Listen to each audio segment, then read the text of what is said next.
Supreme court ప్రధాన న్యాయమూర్తి justice గవాయ్పై దాడి చేయడం హేయమైన చర్య అని వెంటనే అతనిపై కేసు నమోదు చేసి అరెస్టు చేయాలని సిద్దిపేట జిల్లా ఎంఆర్పీఎస్ జిల్లా ఇన్ఛార్జ్ మందకుమార్ మాదిగ డిమాండ్ చేశారు. సిద్దిపేట అర్బన్ తహసీల్దార్ కార్యాలయం ఎదుట నిరసన చేపట్టి తహసీల్దార్కు వినతిపత్రం అందజేశారు. ఈ సందర్భంగా వారు మాట్లాడుతూ మధ్యప్రదేశ్ రాష్ట్రంలోని ఓ విగ్రహం విషయమై జస్టిస్ గవాయ్ పురావస్తు శాఖకు తెలపాలని తీర్పు ఇవ్వగా ఉన్మాదిగా మారిన ఓ వ్యక్తి జస్టిస్ గవాయ్పై దాడి చేయడం దుర్మార్గమైన చర్య అన్నారు. వెంటనే అతన్ని అరెస్టు చేయాలని ఈ సందర్భంగా వారు డిమాండ్ చేశారు. లేని పక్షంలో ఎంఆర్పీఎస్ ఆధ్వర్యంలో పెద్ద ఎత్తున ఉద్యమిస్తామని హెచ్చరించారు.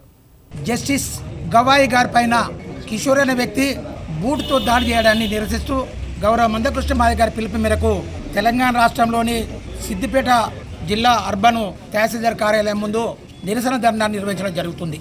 ముఖ్యంగా మధ్యప్రదేశ్లోని ఒక అడవిలో విష్ణుమూర్తి విగ్రహాన్ని పునరుద్ధరించాలని సుప్రీంకోర్టులో అప్పీల్ వేస్తే సుప్రీంకోర్టు ప్రధాన న్యాయమూర్తి మరి దీని విషయంలో ఈ విష్ణుమూర్తి పునరుద్ధరణ విషయంలో మీరు పురావస్తు శాఖకు మీరు ఫిర్యాదు చేయండి, వాళ్ళ చూస్తారు అని చెప్పేసి మరి జస్టిస్ గవాయ్ గారు తెలియజేయడం జరిగింది.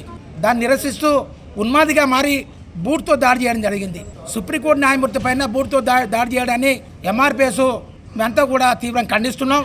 వెంటనే దాడి చేసిన ఆయన పైన కేసు నమోదు చేసి అరెస్ట్ చేయాలని చెప్పి మేము డిమాండ్ చేస్తున్నాం. మందకృష్ణ మాదిగన్న ఇచ్చిన పిలుపు మేరకు ఈరోజు సిద్దిపేట అర్బన్ కార్యాలయంలో నిరసన నిర్వహించడం జరుగుతుంది.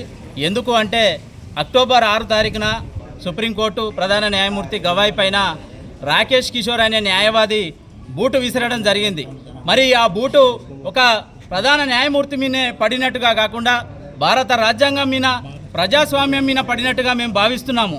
ఈ కుల వివక్షత భారత రాజ్యాంగానికి స్వతంత్రం వచ్చి 80 సంవత్సరాలు గడుస్తున్నప్పటికీ కూడా ఇంకా కూడా మేము ఎంత ఉన్నత స్థాయిలో ఉన్నా కూడా ఆ కుల వ్యవస్థ అనేది ఆ కుల పిచ్చి అనేది వదలకుండా ఆ భూతం మాయంబడే పడుతుందనేది ఇది నిదర్శనం.